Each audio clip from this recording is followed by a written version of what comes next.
Welcome, everyone, to the second founder story of the year.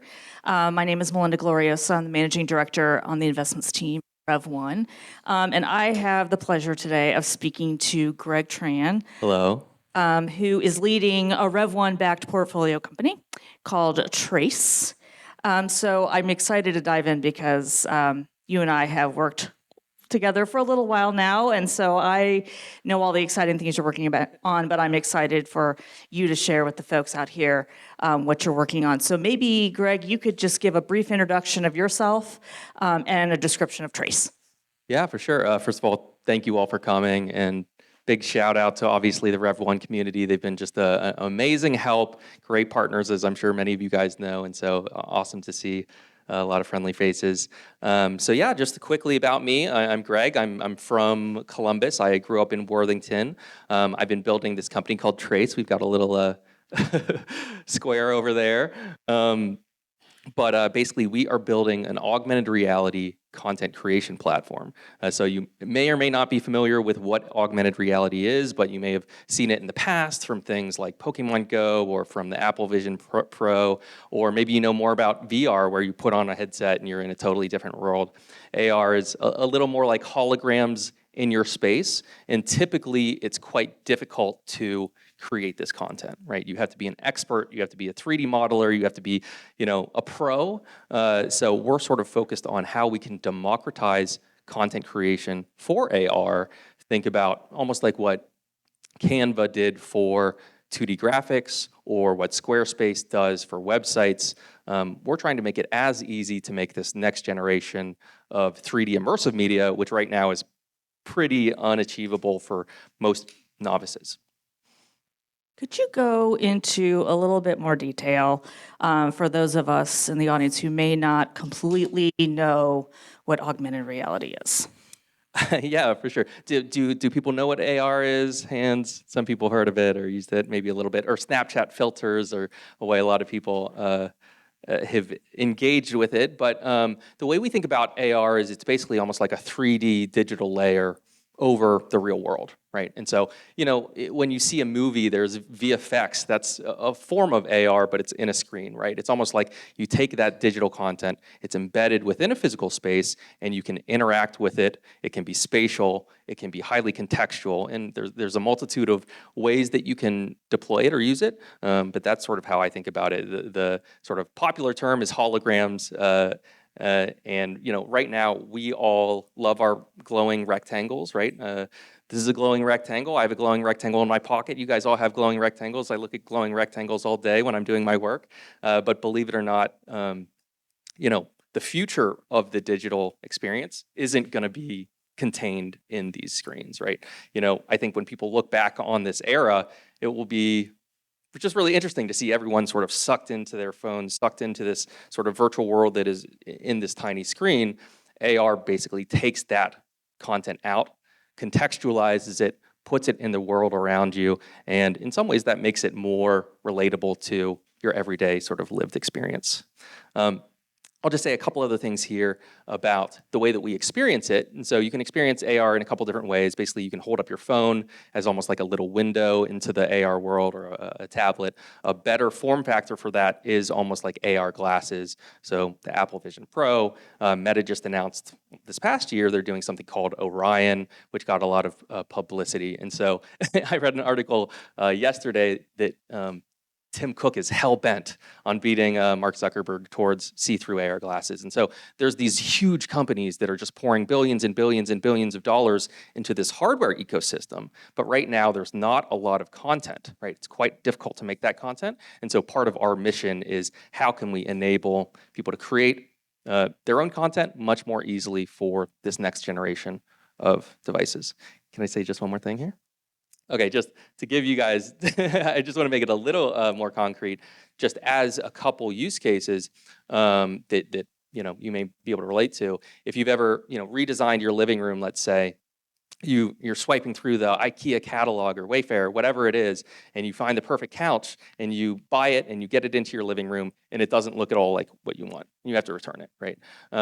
with AR, basically what you could do is you could have your couch, your coffee table, your blinds, everything laid out in 3D and say, hey, I want a farmhouse version, a modernist version, and an industrial version, and actually tune that in and find exactly what it's going to look like and purchase it, and it'll be exactly the way it looks, right? And so that's an example of sort of visualization. Another thing that we're doing is we're working with Dell right now to do training in their factories, right? And so they have big industrial machinery that's sort of hard to approach and hard to understand, right? Typically, when you're learning something like that, you would pull out your guidebook, or you'd watch a YouTube video, you'd look down at the paper, look back up at the machine, and try to connect the dots, right? What we can do is we can overlay directly on that machinery and just tell you, this is the button you push, this is how you do X, Y, and Z. And so that takes a lot of the abstraction out of the process of learning and some of these other things. So you mentioned, how people are really starting to talk about it today, glasses and all the things in the media, but maybe let's go all the way back to the beginning. Tell us more about your background and what you were doing before Trace. And how did you start to get the idea that this was something you wanted to pursue outside of just working somewhere else? Yeah, for sure. And I think sort of as part of the bigger conversation, I think there's sort of a question of what does it take to build a startup? What are the things that you can take from your own background to be building a startup? And I think there's a couple key things, right? You want a unique insight from that industry. You need to have the technical ability to bring content to life. You need to sort of know the processes of that industry and the business side. I learned probably some of the first three through some of my background, and I actually went to school here at Ohio State for architecture. Buildings, and that was a great background for me because it's all about this iterative process where you're designing something, it's getting critiqued, you're changing it, and basically people ripping it apart and telling you it's terrible and then you making it better. But that's very similar to the software design process, or a good software design process, agile methodologies, doing things in this sort of cycle. So I learned a lot of design from that. Then I went to Harvard for grad school, and I was still in architecture, but I got more into the sort of 3D media side of things, AR, visual effects, animation, and things like that. And I did my thesis actually on what's the future of AR and the built environment. And I'll show, all of these words are very abstract. I'll show a little video that shows some of my work. We're reaching into ancient history back here.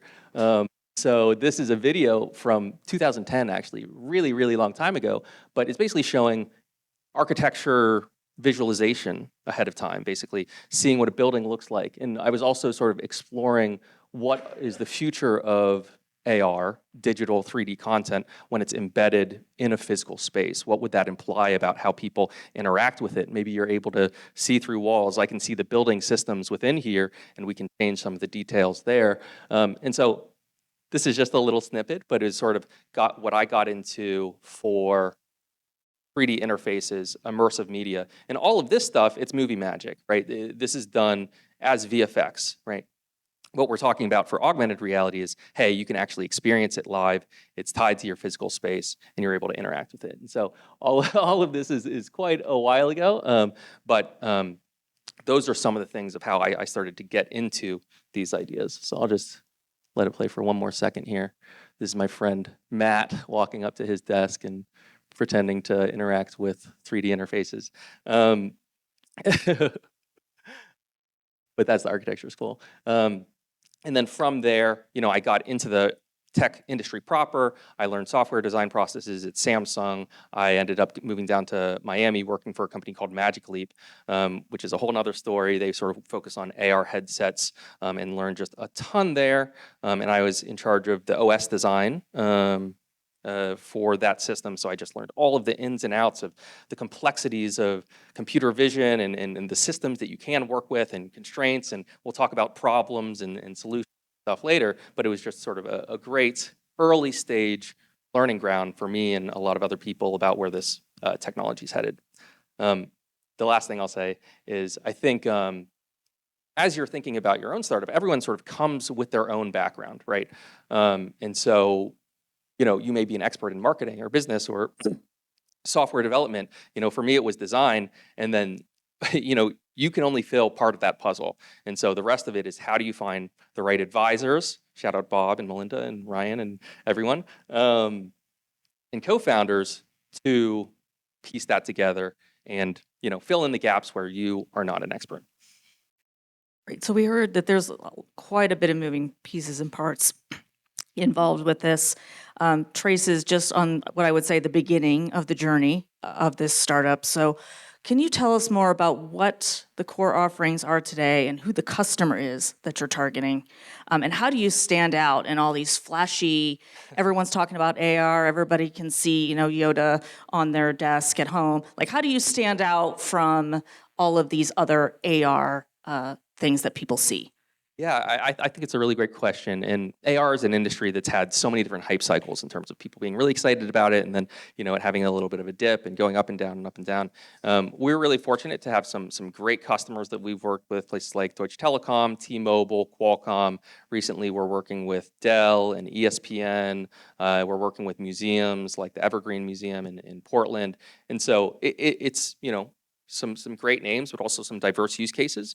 Our focus, I think, that is distinct from some other AR companies, is that we have a really strong conviction that AR is the most powerful when it's tied to context, when it's tied to a specific place, revealing specific information and knowledge relative to your physical environment. Some other AR companies or ideas are focused on, oh, hey, how can I replace my TV with wearing glasses? I think the TV's great already. I don't need to replace it, right? We're sort of leaning into what are the strengths of AR and how can we provide a really, really high-end experience for that? So I think some of the features that we've focused on are a little bit different in that sense. And so I can also share, this will be the last little video here. Actually, this was some slides from my time at Magic Leap showing some of the different use cases and things that we were focused on there and things that I learned. But this video sort of shows just some of, the previous one was sort of movie magic. This is actually happening in real time. So you could pull out your phone or you could be wearing glasses and seeing a dragon flying through space, or this is at Mobile World Congress with T-Mobile. I think that the key for us is not that it's a sort of AR pop-up on a pizza box or something. It's tied to the space. It's influencing the space.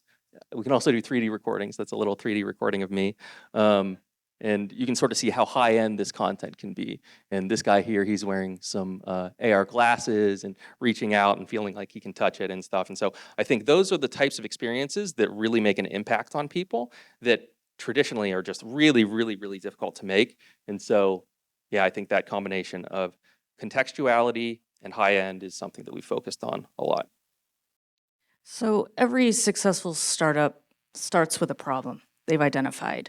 And you showed the slide right before this that showed some of the things you were working on at Magic Leap in the robotic space, the arms of the machinery. But how did you come to realize that there was a problem worth solving that you needed to solve for Trace? Was there an aha moment that led to the solution? Where did you see what was missing from kind of what Magic Leap was doing that you felt Trace could solve?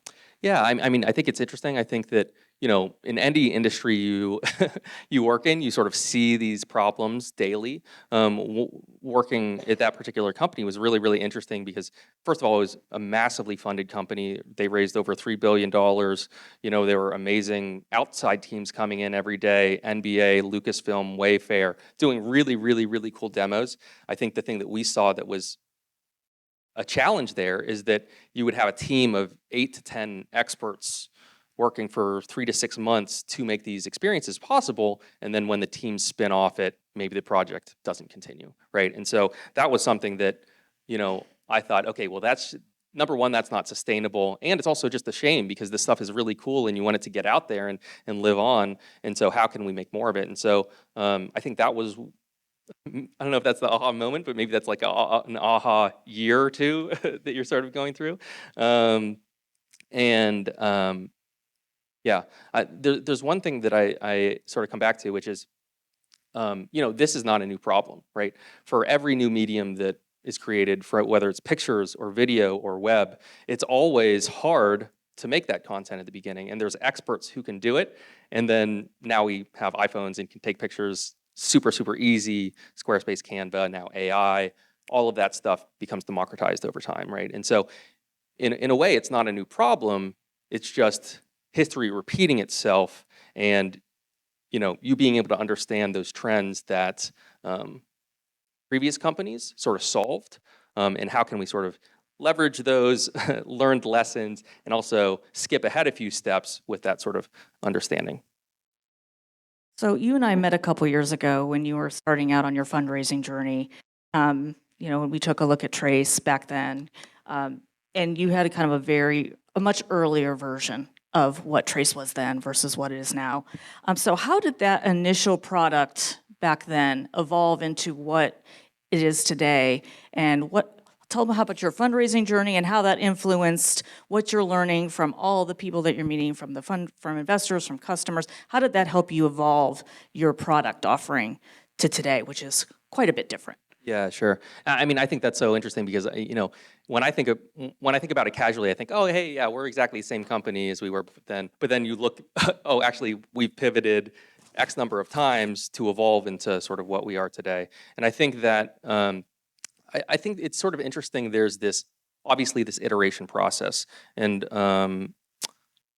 there's basically a combination of this iteration process and steps, right? So the first step is you have an idea. The second step is you have an MVP. This third step is you have an accelerator, yada, yada, yada, right? But I think that for each one of those steps, there's basically this iteration process that you go from hypothesis to prototyping to validating. And I think for each level, you make hypotheses about how you can get to the next space. This is the thing that my co-founders are going to want to build with me. And then you talk to them and they tell you something different, and then you refine that, right? And this is something that Rev1 team is going to be interested in. And then you talk to Bob, and then he he lets you know what the positives and negatives are. And then you take that knowledge and evolve it, right? And so I think that has been just a really great learning process for me. And I think it's just true for any startup. You just have to go through those iteration cycles. You learn from investors, you learn from customers, you learn from the design process itself. But yeah, certainly it has evolved. I could go into specifics in terms of our features, but I think that sort of the bigger message is just, getting feedback from people is important, which I think everyone knows. You definitely can't stay married to the first idea Yeah, that you absolutely. have and push it forward. You mentioned kind of earlier in our talk some pretty big names that you're working with, doing some pretty cool projects with folks like Dell, some other big companies that a lot of startup founders dream about getting pilots or working with. How did you connect with companies like that, and how did you form relationships with them, being such an early startup that really has no track record of delivering anything? How did you get together and get that to be off the ground? Yeah, I think it's really interesting. So there's this guy, Seth Godin, and he talks about this. As a startup, you always have a trust problem. Basically, how do you get people to trust you? How do I get my co-founders to trust me? How do I get a big company to trust me, right? And you're always trying to convince people that you are a trustworthy name, right? And I think for us, we use this advice that I think you hear a lot in the startup world, which is sort of a paradoxical saying, which is do things that don't scale, right? Obviously, we want our company to scale. We want our company to be $1 billion company. But do things that don't scale, it basically means do the extra things to get you to the next step, right? So for instance, with our first major Fortune 500 type company was Deutsche Telekom, T-Mobile. We ended up, getting into an accelerator with them. I did absolutely everything I could to network with every important person who was involved at that company, right? At that accelerator. They actually had a demo day, at the end of the program where you're supposed to fly to Germany and demo and so forth. They said, oh, hey, you could come 2 weeks early to set up and ask questions and stuff. That was mostly to the European companies, right? I think I was the only person out of all of the companies who flew from Columbus to Bonn, took a train to Berlin and met all of these people and got their feedback. It was a 3-day trip. I flew to Germany, flew back, and then flew back a week later for the presentation. But because of that, doing things that didn't scale, I built a bunch of really great relationships that got us to that next level where we ended up getting contracts out of it. They ended up introducing us to Qualcomm, introduced us to Lenovo. And so I think it's sort of like, how do you do the extra things that will get you to the next step? You can't do that forever, obviously, because you want your company to scale. But I think it's like strategically, how do you spin your extra cycles to make the difference for your next step? I think some of it too has to do with just delighting those customers out of the gate. You built a relationship, and then you also then have to deliver on it so that they continue to trust you, build that trust, and want to grow and scale those early contracts with you over time. So I think it's really important, not just from a product delivery standpoint, but the personal relationship. Yeah, absolutely. Sounds really important. I think that's one thing that just overall is a theme. I didn't necessarily, but you don't know it until you do it. When you do a startup, I think that's something that I've come back to over and over. Just relationships are everything, and the other thing about relationships is you can't build them overnight. You have to plant the seeds; they grow over time. You have to water them, and so yeah, that's absolutely been essential. You've talked a little bit about Trace evolving over time and your offering, but how has your role as a founder or co-founder, really, of Trace, how has that changed as you've grown now? Yeah, it's an interesting question. I think that like everyone in this room, you sort of have what you went to school for. You have your area of expertise. When I worked in a big company, my boss used to call this like a T-shaped person, which is basically like the bottom of the T is the area that you're really good at and deep at, right? You know this thing better than anyone else on the team. And then the top of the T is sort of the areas that I'm a great interaction designer, but also I can do animation a little bit, prototyping a little bit, networking a little bit, right? And I think that is true of all of my co-founders. We're all deep in sort of complementary ways, but I think that's great. That makes you a really good individual contributor. But I think in a startup, it's just much different because you have to be doing everything on the edges as well. And so I think you end up doing a lot less of your expertise, and you do a lot more other things, which actually to me was what I wanted, because I felt like I had sort of tapped out of my expertise in that particular area. So that's definitely a blessing. It can also be a curse when you're writing documents you don't want to at 2 a.m. or whatever it is. But certainly, yeah, you're wearing a million different hats, and yeah, drinking from the fire hose, so to speak. So there's a lot of self-awareness also that I heard you say kind of indirectly is I have these strengths, but I can do a lot of things, but I don't necessarily do all of them well.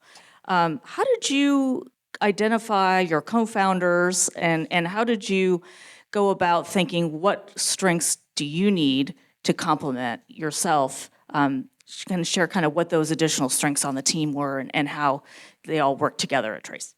Yeah, for sure. So the team is made, well, the co-founding team is me, sort of expert in sort of design, product design. Then we have Martin, who's the CTO, expert in computer vision, software development. He has a gaming background. And then Sean, who is an expert in 3D art, real-time graphics, right? And so those were obvious to me because I was a product person. I sort of knew what from that standpoint. I think there's other things that you need, obviously sales and marketing and business development and things like that. But those are the ones that I focused on for our initial team. There's actually like a really interesting story of how we all met. So we were at this company, Magic Leap, right? Super buzzy at the time. The CEO basically made a internal pitch fest competition. So it's basically like an internal hackathon. And he said, hey, we're building these glasses. We want to come up with the best ideas for apps and experiences and games. And he basically just opened up a huge competition within the company. And so I submitted something. There were over 200 entries. I was a semifinalist down to 20. I was a finalist down to 8. And at those 8 finalists, you get a team of people who help you build it, right? So Martin came over to my desk, Sean came over to my desk, they said they wanted to be involved, and then we had 8 other people involved as well. And so it was like a 2-week marathon sprint hackathon, staying up till 3 a.m., eating pizza, doing all of that.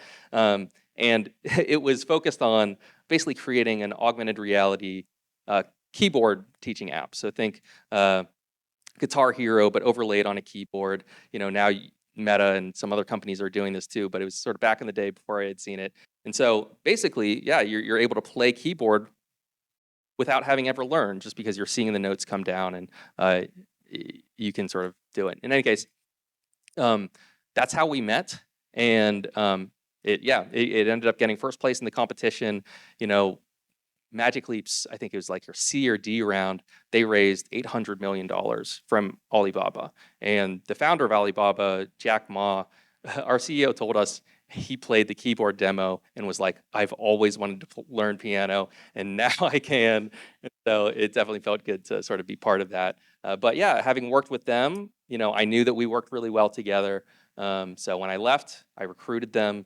And that's like a whole nother talk. Everyone, wants to raise money or get their first customers. Getting your teammates, convincing your teammates, that is a process in and of itself, which is a challenge and takes a long time. And but I think the best way to do that is being able to reach out to people who are already bought into your ecosystem, right? So they were already bought into AR, right? So you may already work at a company, or you may already be in a certain program in school, or you may meet people here at Rev1 who already want to be building X, Y, and Z startup. I think that's a great way to passively, vet people. This isn't on the paper, but I'm going to ask it anyways. Just kind of curious, as you're working together, you're all remote. Yeah. Which is a unique challenge in and of itself. So kind of just talk a little bit about how you work together remotely. Like, how do you keep each other accountable for things? How do you leverage each other when you're not necessarily able to be all together? Yeah, I think it's a huge challenge. I don't think it would be possible, except for that, we lived in the same state. We saw each other regularly for 3 or 4 years before. So we knew each other. We knew how to work with each other. We knew those nuances. It's still extremely difficult. I hate remote. Riley knows I'm in coffee shops all around Columbus, and basically just doing this work, but I just need to be around people. I love the exchange of ideas. I think that on a remote call, you can have updates, but it's hard to have sometimes that creative spark and that back and forth that, you go out to lunch and do things. And so I really miss that. I'm not going to say it's easy. I think it's quite hard. I think it's, important to be in person, but it's possible to do remote if you have strong relationships, if you set aside time for creative sessions and things like that. Otherwise, it can get pretty stale. So I'm going to shift a little bit now to fundraising, something I spend a lot of time talking to founders about. But in the Midwest, we always hear it's hard to raise capital. We value capital efficiency. That's something you and I talk about a lot. Is what's the runway? What are we spending money on?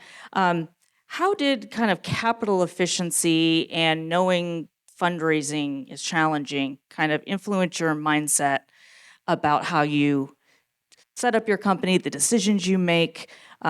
What's the influence there? Yeah, I think it's really critical. I've seen so many startups who have all of the right other ingredients, just absolutely killer team. They get funded really easily and just treat it like it's a normal Silicon Valley 9 to 5 and just blow through it. And despite having really famous people or really talented people, it's just not going to happen. And so, there's this quote. I don't know if it's a quote, but it's sort of a framework from Seth Godin. That basically says frugality, focus, obsession, and love of the problem. And basically, that idea of frugality, obsession, love of the problem. That's basically the mindset that you should have to do a startup. And if you have that mindset, it makes it basically, hey, I would be doing this for free because I love doing it, right? You shouldn't necessarily do it for free, but having that mindset puts you in the right position to succeed at any cost, right? And I think also in contrast to the prior company that we were at, that was, hey, this was funded hugely from Silicon Valley money and scaled immensely. I was maybe the 80th employee by the time I left, 2,000 employees, right? It's sort of, but I think both in terms of the industry I'm in, where there's been all these hype cycles, and then also in the Midwest, I think in a good way, it's sort of incumbent on you to show the results, right? Show that this is real, show that there's something compelling here and that there's traction here. So yeah, I mean, I think it's having constraints lets you focus, and I think this is in sort of an act of that.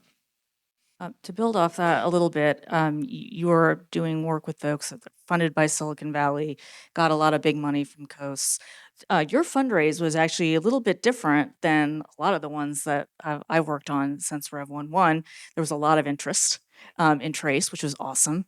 And you also attracted some not Ohio investors that started to see the value in early days. So how did you think about building not just your company, but how did you build your fundraising strategy to go and get some kind of pretty famous-ish investors sniffing around Trace, even at pre-seed stage? Yeah.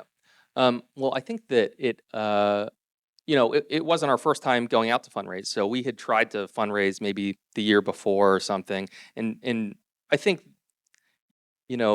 you always imagine, like I remember my first VC call, and I feel like, oh, this is it. Like we're in, yada, yada, yada, right? It's like totally not true, obviously. But like even those prior rounds of doing that, you get reps in, you build relationships with people, you start to understand what works, what resonates, and then you get a couple of those people who, maybe from random places that will follow your company. And so I think that at that point, I'd sort of seen some of those trends. We had a couple people sort of sniffing around in general, and so obviously working with the Rev1 team allowed us to sort of consolidate and build momentum, build conviction, and then have come back to them with a better story, with just feeling more tangible. And I think the other aspect is, man, it is just hard. You have to be absolutely relentless.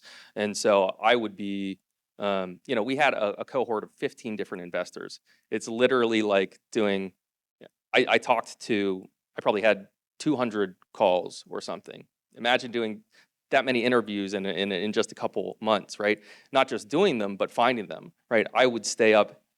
During that period of time, I would stay up till 4 a.m. on a Friday night, building my list of these are the people I'm going to reach out to on Saturday night, on Monday morning, and basically have that flow so that every single week, I would have a list of new people I'm reaching out to, but I would also make sure that I'm having at least 3 or 5 or however many meetings per week during that fundraising process, right? And so that's the interesting thing, like it is a full-time job. You build relationships, you have conversations, and I think as part of that, it's not like we said, oh, hey, we're going to go find West Coast investors or whatever, but I think that you just start to, people build conviction in you build conviction in them, and then once we had some folks who were advocates for us, they were sending out to groups of dozens of other people, and then that made a huge difference, and it's that trust problem, right? You need to convince people. It's easier to convince people when someone's going to bat for you that they already trust. Great. I want to talk now a little bit of a different shift the gear here to talk about you as a founder. So I've got to know you over the last couple years. Do you consider yourself a traditional founder or a typical founder? I don't even know if I know what that definition is, but do you consider yourself typical, or have you, learn, and I guess also, have you learned some things about yourself along the way that you think are valuable for people either considering being a founder or are a founder? Yeah, I think it's a really interesting question. I'd love to ask the VCs in the room that question too, because I know, you're pattern matching and doing all of that stuff. I don't necessarily know that perspective, but I listened to a podcast recently on A16Z podcast from the Carta founder. It was a great episode, but basically he was talking sort of about this idea of, and I know VCs also look for outlier founders, right? Oh, be Jeff Bezos, be Mark Zuckerberg, these are people who are outliers by definition. The best founders are outliers. They're enigmas or the aberration, so to speak. I think that maybe that makes them typical in a sort of strange way, but I think that, as a founder, you should lean into the things that make you unique so that people can see that in you. I think that for me, sort of the thing that is a little bit atypical is that I'm a designer founder, and so I come from a design background. I don't think there's I tend to see fewer of those people. I think it's sort of a shame because I think design is a great background for startups just because it's inherently based on problem solving, on iteration, on working. It's an empathetic discipline where you work with the customer and the end user to understand what they want and sort of reduce friction, which I think accelerates product growth. And also, interestingly, obviously, Apple is, a great example of this. Steve Jobs turned Apple into a design-forward organization, and I know people there. I've worked in other companies that are not as design-forward, and I just think it's a great combination when you're looking to make products and experiences, things that people love. So as kind of a design forward founder, that's obviously what you know. If you had to pick the 15 things to do this hour, your instinct is to lean into what you know, right? But you can't do that and build a successful company. It doesn't scale. You can't scale yourself that way. So how have you kind of shifted yourself from being in more of the weeds on the design and shift your responsibilities from kind of being all of that or most of that to how you balance your responsibilities today? How has that shift changed? Yeah, I think so. It's similar to like if you go to become a manager in a traditional software company, right? You're always trying to offload things, right? But that is the problem because I love design, so I like to do it. Or I'm like, oh well, maybe it could be like this, and I spend more time on doing that. I think I've read so much and been reflecting, obviously, on like this idea of replacing yourself, right? You don't want to be the bottleneck in your organization, and you will be the bottleneck if you are trying to do everything yourself. And so I think for me, what I try to do is the minimum amount of work that I need to do that I can do expertly on the piece that I'm an expert at, and then maybe that's 1 week every 2 months or something, and then I'm focusing on the other stuff, and also offloading some of those smaller tasks or tasks that what makes a good or bad design in my case to people that you can trust and build trust over time. I think, but yeah, that's the big question: is how are you constantly replacing yourself with people who are better at you, frankly, at what you do. You completed something recently. This isn't on the paper either. Sorry, going off script. You completed something recently that I think was an important maybe gap in your background, which was sales. We haven't talked about sales really at all during this presentation. It's not necessarily in your nature. There isn't really anyone on the team driving sales. It's founder-led sales, but that's probably not the most fun part of your job. How did you talk a little bit about the accelerator that you went at and how you thought about closing that gap for yourself?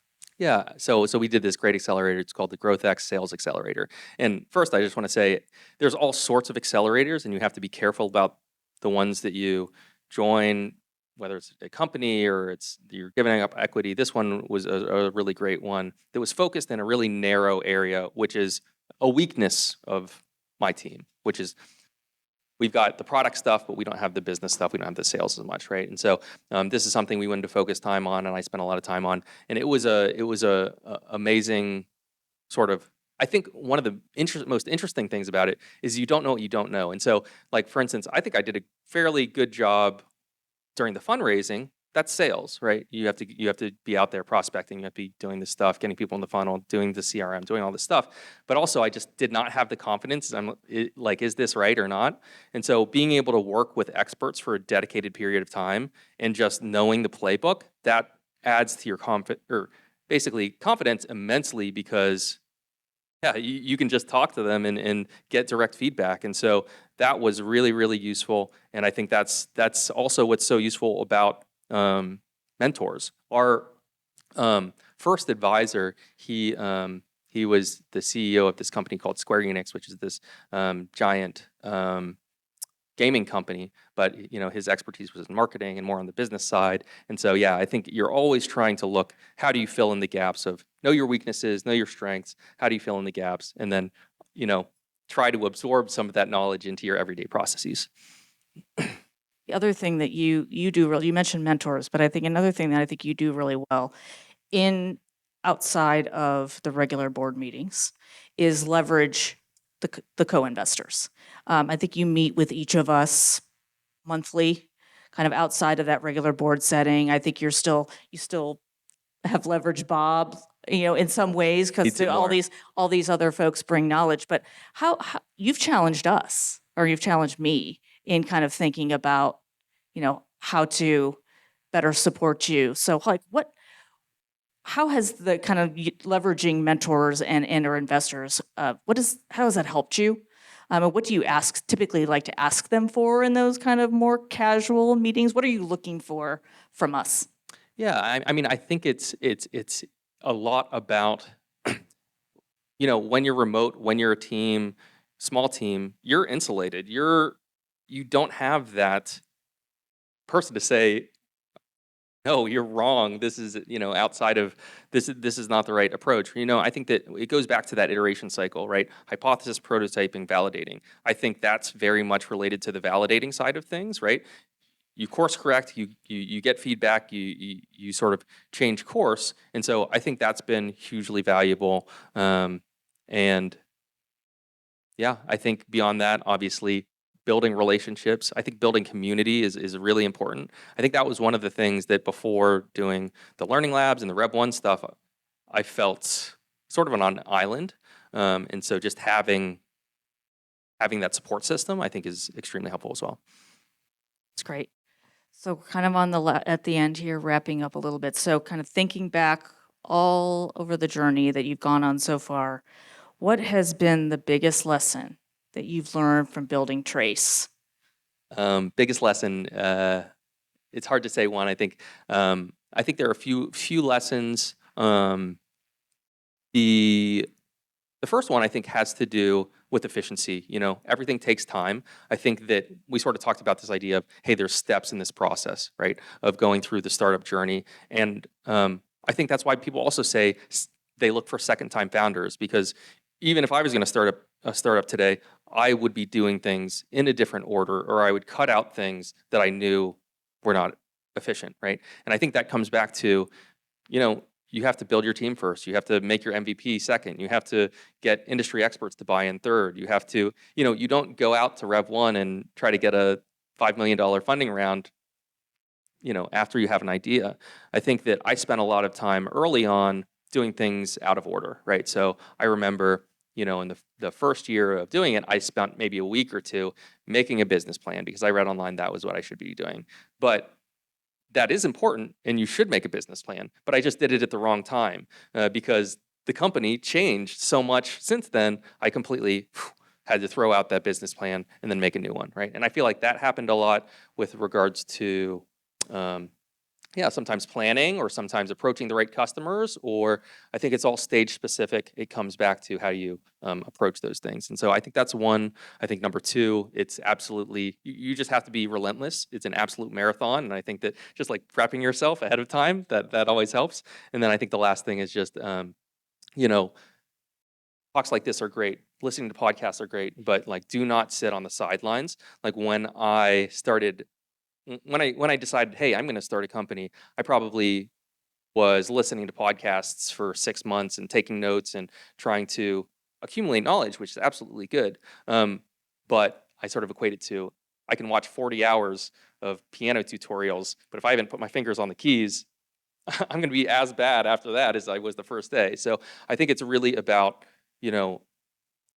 getting your hands dirty, meeting people, building things, and then getting that feedback. And yeah, there's no substitute for doing and making. So That's great. So definitely the overarching message: get out there, try things, iterate. yeah, Super. Well, thank you, Greg, for joining us today, and thanks for everyone joining us today. There's a lot of valuable insights that I think we heard, a lot of gems. I hope everybody took notes today. I hope you leave here inspired, as I am. I continue to be inspired by Greg every time I talk to him. He also challenges me, which is great. He's creative, and so that challenges me to think differently. So thank you. Also, so we can move on to Q&A. I will say that if you liked some of the demo things that Greg showed up here, this is just scratching the surface of what Trace is and can do.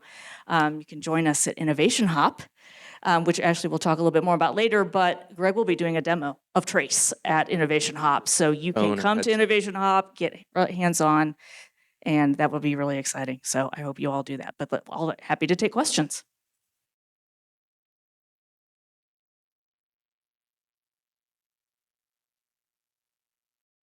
Thank you. Thanks for your time. Good conversation. I'd like to highlight a couple things, and then if you can expound, that would be helpful. I love that you talked about the order of events, like build product, build trust, get team. Actually build a business before seeking fundraising. I don't think we talk about that enough. Ideas don't get invested in. The investor pipeline, I thought that was a really good point too, right? Folks think they're going to pick up the phone and get money. You said you talked to 200 different folks over the time. Break that down metric-wise. So 200 meetings to X investments. How did that look along the way? Yeah, I mean, it sounds hard to believe, but it's actually true. Definitely messaged way more. I heard a quote from Jeff Bezos that the hardest thing he ever did in his life was raise his first funding round. And so I'll just mention one other thing. The reason why you have to do that at the right time is, imagine I had done that a year earlier, nothing would have come of it, and it would have been a waste, and I would have been tired and all of this stuff. And so I think that in terms of the practicalities of doing that, it comes down to that was meeting with the Rev1 team, building conviction over months about how we should be putting the strategy together, how we should be putting the deck together, and then that's the right time to build your business plan and all of this other stuff. And then having an anchor like Rev1 who says, yes, we believe in that, then you have the conviction that you can reach out to all these other people. And so, I think I had gotten some reps in doing some of that ahead of time, but I think at that point where, you get the green light to be like, yes, let's go for this. You have a few different people who are like, we love this idea and we want to move forward. You have to get the rest of the people involved. And so really practically what that means is I would basically have a pipeline that has a reach out message, introducing my company, introducing myself. I do a huge amount of research on all of the VCs, all of the angels that are out there. You can find lists of these things. You can use things like Apollo to search all of the VCs that are in Ohio or in the West Coast or in biotech or whatever, right? There's tools that you can sort of filter this stuff down into and then build lists, and then I would rank the lists. And then with that, basically, crafting messages, tailoring what I'm seeing as good or bad responses. Basically just that was all I did. And so setting out messages, having basically a system for pinging them, setting up a meeting. First meeting goes this way, do this. If it doesn't go that way, do this, right? And so you basically develop those types of patterns over time, but you have to have a CRM in place and tracking everyone, and it has to be somewhat automated. It can't be all automated, but that can help you get the type of scale that can build momentum. But also, you have to be careful about when you do it, because if you're doing it before you're ready, you could burn bridges and other stuff as well.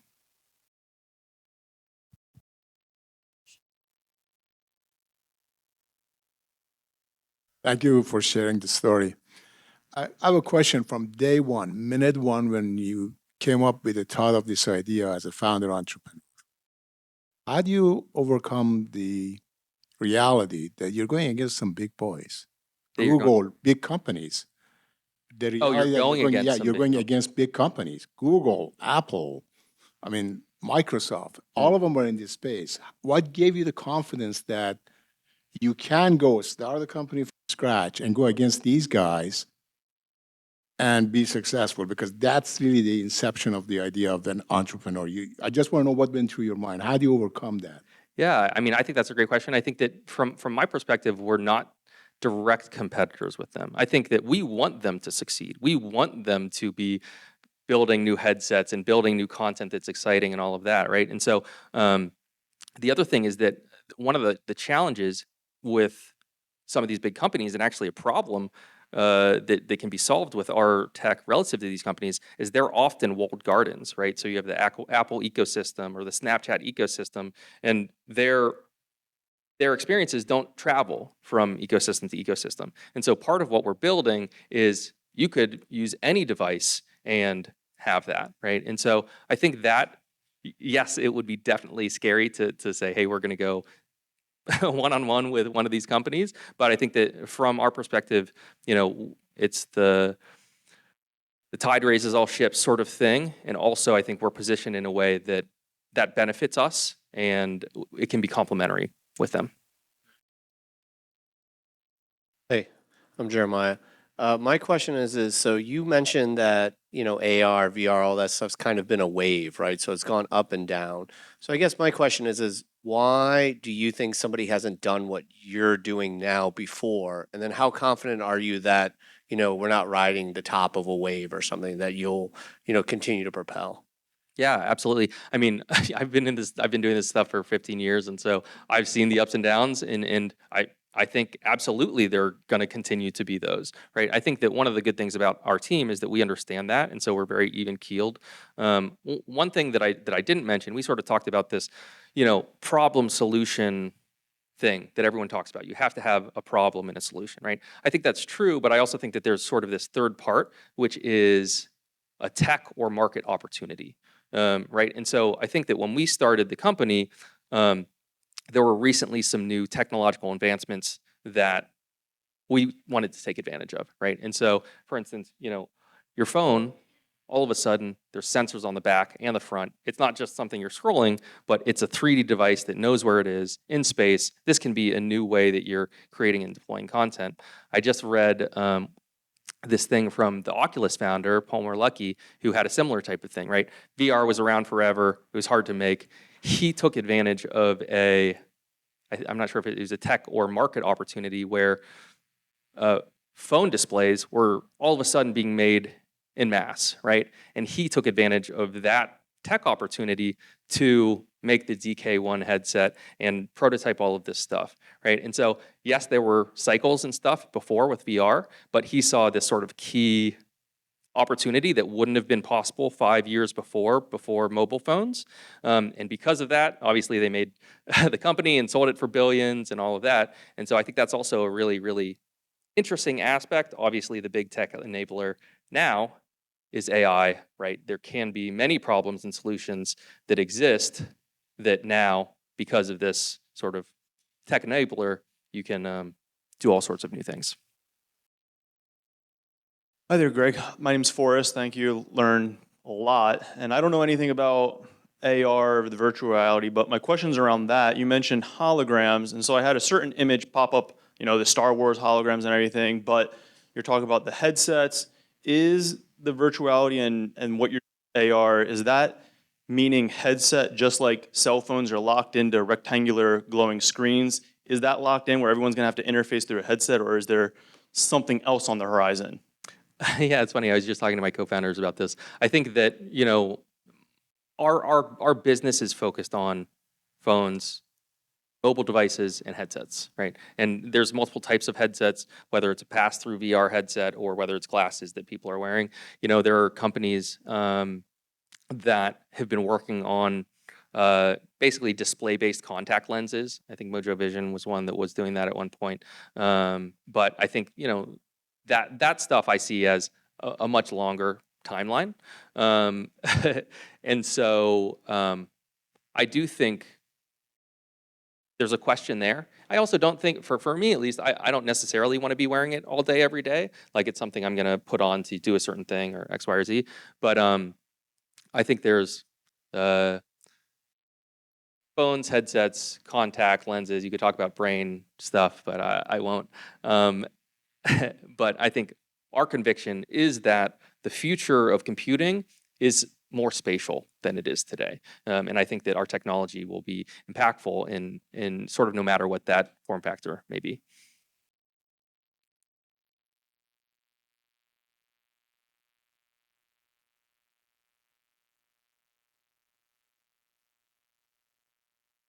How did you decide to raise venture capital, and did you consider alternative funding paths? I think that we always, I think from the start, I built the company wanting to do that path. I don't think it's necessarily, I think it's great if you don't have to raise venture funding. We had previously had an angel round before that as well, so we were already sort of starting to go down that.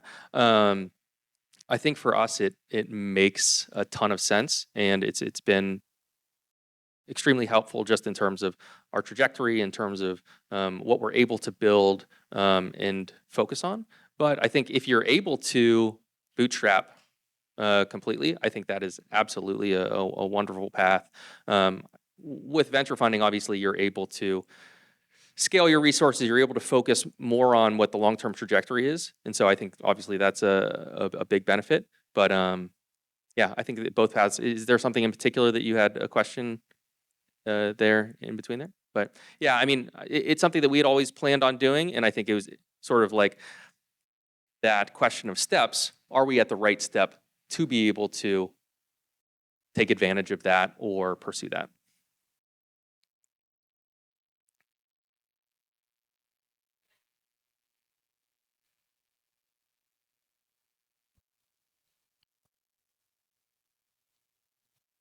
Thanks. Great talk. I noticed two things you said, or one thing that you said of listening to the feedback from advisors and people telling you kind of what are the bounds of reality.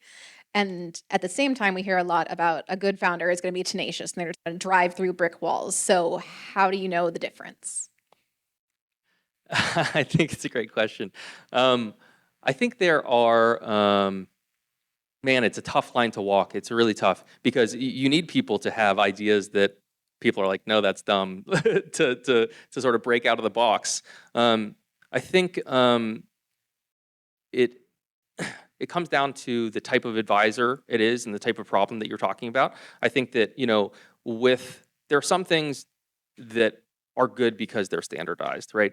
The software development process is good because it's standardized, because you're going to be able to talk to any software developer in the world and they're going to understand your agile process or your tools or whatever. Same thing with maybe fundraising, because like my first pitch deck, 30 slides, all the not the template that investors would think, and that's sort of thinking outside of the box. It's actually good to standardize that, because then you're explaining less, there's less friction and so forth, right? And so I think that you really have to be strategic about where are the innovations, where is the differentiation, and I think that just comes down to